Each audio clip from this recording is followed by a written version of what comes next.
似嘅面反咗灰啦。你做咩咁驚啊？我發夢稅務局追我稅啊！好驚啊！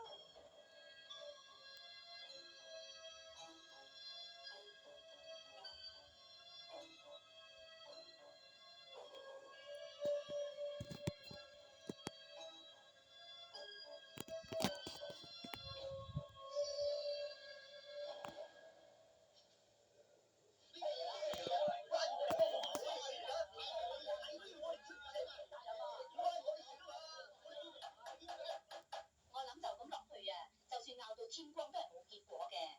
不如咁啦，大家輪流嚟發表下意見啊！佢哋邊有心機開呢啲會㗎？叫佢哋上夜總會係差唔多。我完全唔明白啊！點解我哋公務局喺呢度出席呢個僵屍會議？喂，呢個唔係僵屍會啊！